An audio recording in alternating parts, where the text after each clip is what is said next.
Hi there, this is Ruben from Dutch Round 1. Thanks again for stopping by. Thanks for watching another episode. As always, I appreciate your time and I appreciate your support. Today we will take a look at the word order and we'll do some exercises. But before we do that, if you like this content, give the like, subscribe to the channel if you want more content, and let me know in the comments if these exercises were useful for you. But without much further ado, let's go straight for the exercises. So first of all, I want to explain how we do the word order exercises. So how does it work? So you'll see one slide and you'll see a combination of words, right? So you'll need to put the words in the correct order. Also, word order wise, we will focus on compound sentences, right? So you'll see the exercise first and then you'll see the answer. I'll give you some time, to think. Maybe it's a good time to pause the video, then you can try and make a sentence of the words you'll see, and then afterwards I'll show you the response and I'll also explain to you why we put the verb or the subject in that position. Alright, so the first one we'll do together, so you know how the exercise goes, and then afterwards I'll just show the solution and I'll explain the reason why words are placed in this order. Alright, so the first one would be morgen ik ga naar school. So you see, morgen ik ga naar school. So you've got morgen, you've got your subject ik, you've got your verb gaan, and so on. So what you need to do is you need to put these words in the correct order, right? So the first one we'll do together. So I'll go to the solution. So there's two possible solutions. Morgen ga ik naar school, or ik ga morgen naar school. So the first one would be with inversion. If you don't remember what inversion is, click the following link. This is a video I made about inversion where I go into detail about the grammatical explanation. So morgen ga ik naar school. So morgen, you start your sentence with a word which is not your subject. So that means you have to invert. So you put your verb, finite verb in this case, ga, in front of ik. Or if you don't start with morgen, that is not a problem. Then you start with ik. Nothing changes because you start with your subject and then you have your verb. Ik ga morgen naar school. That's it. Alright? Then also, maybe interesting to know, we like to put the time as much in front of the sentence as we can. In Dutch we have time, manner, place. So first the time, then the manner, and then the place at the end. That's why we say ik ga morgen naar school. Okay, sentence 2. Wij weten dat hij zijn in Berlijn. Okay, wij weten dat hij zijn in Berlijn. So you need to put these words in the correct order. You want to think a bit longer, remember to hit that pause button, maybe write it down. Could also be quite easy. Right, we go to the solution. Wij weten dat hij in Berlijn is. So this is a compound sentence. Wij weten would be our first sentence in this case, because we have a subject, wij weten, we have the verb, and then dat, we call that a relative pronoun. So that is introducing a subordinate clause. Hij is your subject, just after that connecting word, and then your verb is going all the way to the end, as is the case with subordinate clauses in Dutch. We'll go to zin 3. Terwijl hij lezen de krant, zijn broer spelen gitaar. Alright, so make a correct sentence of that. Terwijl hij lezen de krant, zijn broer spelen gitaar. Alright, these words you need to put in the correct order. Right, don't forget to pause. If you want to think a little bit longer, I'll show you the solution right now. So the solution should be, terwijl hij de krant leest, speelt zijn broer gitaar. Okay, we've got two things going on here. We've got verb at the end, the catapult construction as we call it, the slingshot construction, and we also have inversion in the second sentence. Alright, so I'll analyze it for you. Terwijl, that's while, that's a connecting word which introduces a subordinate clause. No problem, so we put our subject next to it and then our verb goes to the end. Then we have a compound sentence because we have another sentence that would be our main sentence. His brother plays the guitar. However, you see, we use inversion. And why do we use inversion?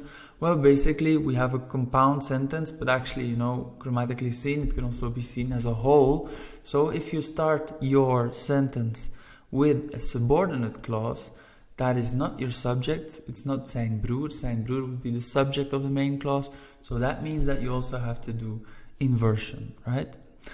If you would switch it around, then you would say zijn broer speelt gitaar terwijl hij de krant leest. So now you put zijn broer in front because you start with your main clause and nothing changes, right? Then we go to zin 4. Oefening: als het weer zijn mooi, dan we gaan naar zee. Okay? So think about it. Remember to hit that pause button because the solution is coming your way. And this one is the same case, als het weer mooi is. So again, als introducing subordinate clause, het weer would be your subject, is your verb at the end. And then dan gaan we naar zee. Again, 2 reasons now. We start with a subordinate clause and we also have dan, which is not the subject. We would be the subject of the main clause. So that is why we use inversion, right? If you're not feeling 100% sure about compound sentences, click on the following link and then you can watch a video where I explain the grammar more detailed regarding the compound sentences. The next one, ik zijn moe omdat ik hebben niet gisteren geslapen. Ik zijn moe omdat ik hebben niet gisteren geslapen. Remember to hit that pause button if you want to think a little bit longer, write it down, and then you can compare your solution with the one you'll be seeing right now. So, ik ben moe omdat ik gisteren niet heb geslapen. Omdat ik gisteren niet heb geslapen. Right? Ik ben moe, main clause, I am tired, perfect. You start with ik, I, am, ben. So that would be your final verb. And then omdat, you know that omdat is introducing a subclause, so your verb goes next to omdat, and then actually your verbal group heb geslapen goes at the end. Omdat ik gisteren niet heb geslapen. In this case, ik ben moe omdat ik gisteren niet geslapen heb would also be correct. With the perfectum as a verbal group at the end, you can play around where you place your auxiliary verb and your past participle. Oké, zin 6. Hij studeert Nederlands, want hij wil werken in Amsterdam. So these are the words which you need to put in the correct answer, in the correct order. So let's go and have a look. Hij studeert Nederlands, want hij wil in Amsterdam werken. Okay, we've got 3 things going on here. We've got our main clause, hij studeert, he studies, Nederlands, perfect, main clause, normal, nothing changes. Then we have want, which also means because, but there's 4 connecting words and of, want and maar. They do not introduce subordinate clauses, but they also introduce main clauses. So you do not need to put your verbal group at the end. That is why we have hij wil in the beginning. However, hij will in this case is your finite verb, but it's also an auxiliary verb because it's a modal verb. So basically it's giving a perspective to your main verb, which is werken, which you always have to place at the end. Hij wil in Amsterdam werken, hij zal in Amsterdam werken, hij moet in Amsterdam werken. Okay, then we go to zin 7.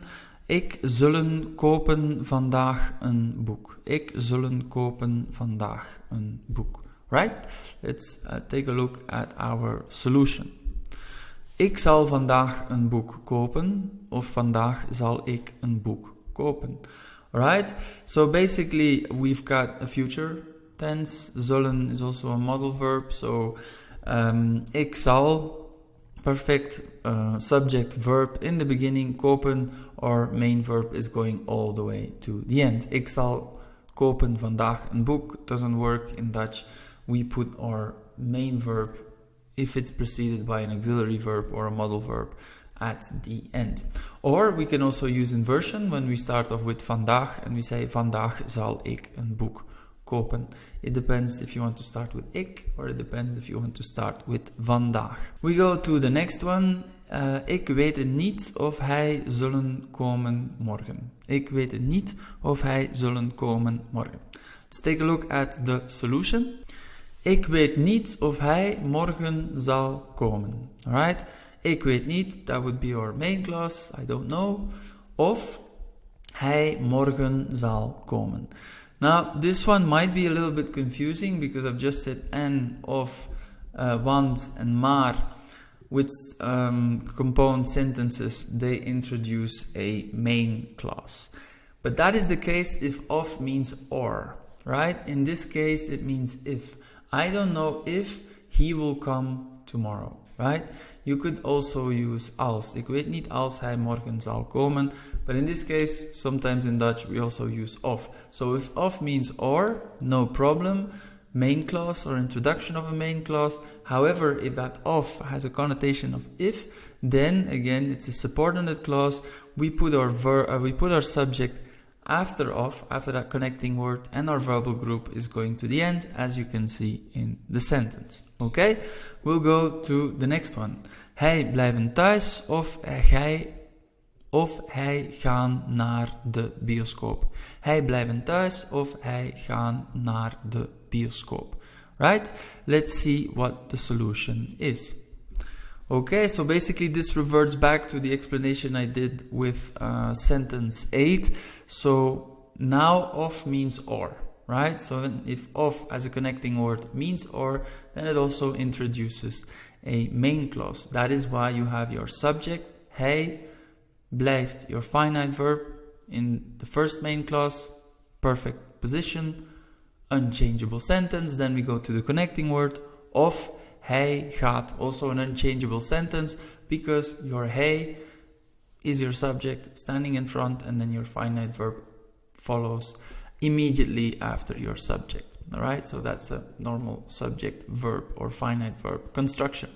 Alright, let's take a look at the last one, zin 10. Jij geloven dat het zullen regenen volgende week. Oké, jij geloven dat het zullen regenen volgende week. Right, let's take a look at our solution. Jij gelooft dat het volgende week zal regenen. So this one is basically also again with dot relative pronoun. So jij gelooft would be our main clause. You believe that, and then het is our subject.